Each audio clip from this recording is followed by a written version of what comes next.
Hello and welcome to lesson 14 of the Angry Crab game. You should have your sprites all set up, and now we're going to go through the scripts and some sounds. And so what we've got our background, and this background does have a sound associated with it, but let's look at the script here real quick. This also has the when green flag clicked.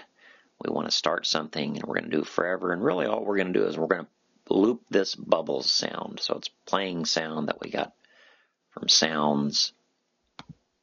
And then it's looping this every 4.5 seconds. It's going to go back and replay it.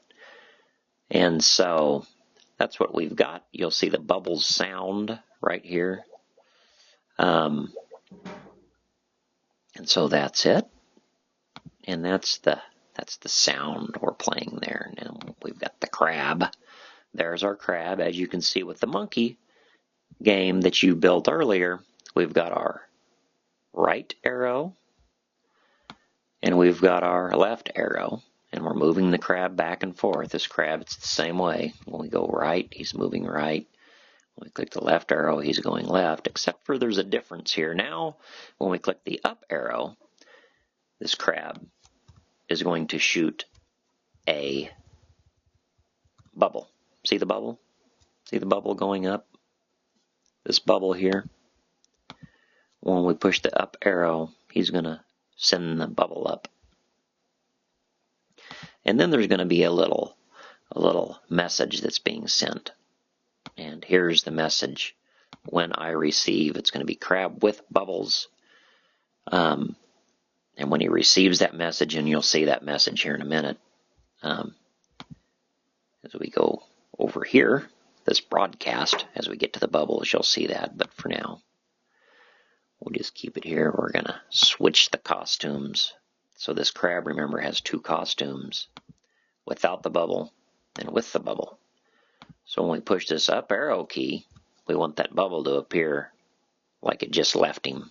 And that's when it's going to show the bubbles. Okay, so now we've got the bubbles over here. So now you see the up arrow when up arrow key is pressed.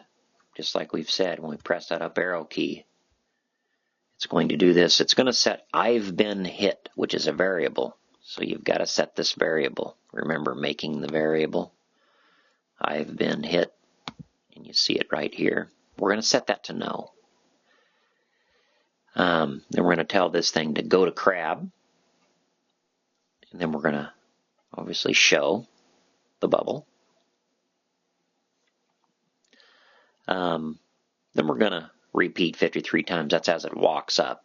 As it's walking, as the bubble's moving up, it's going to change Y by 5, right? So it's moving up 5. And it does it 53 times. Now, if it's been hit, and you'll see when we get to our octopus and our fish here that we have the message being changed. If it touches the octopus, it's going to say, I've been hit. Let's see where it's changing it to yes. But for now, if I've been hit, so in other words, if it's touched one of these 4 little sprites, the octopus, the fish, or the starfish, it's going to change I've been hit, then it's going to hide the bubble, and then it's going to go back to the crab. And it's going to be underneath the crab. You won't be able to see it because the crab's costume is going to change. You remember when we looked at the crab, it changes its costume to where it looks like the bubbles on top of it. So then we've got, it's going to go to crab regardless if it touches anything or not. This is just telling it, do it immediately if it touches something.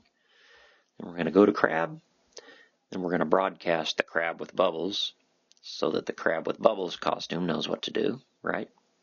Switching the costume when it receives that. And then hide the bubbles.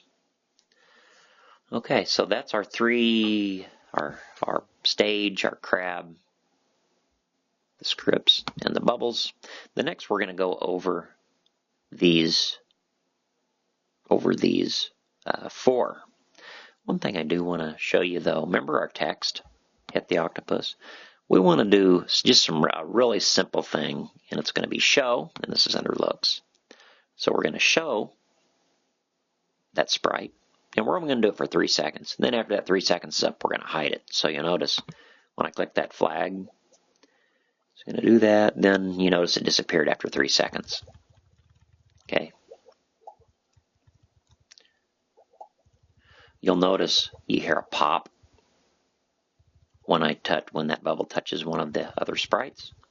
We'll get into that with when we get to the starfish, the fish, and the octopus, why we're hearing that pop. Okay, so now we're ready for the final lesson 15, wrapping this up and wrapping up the Scratch course completely.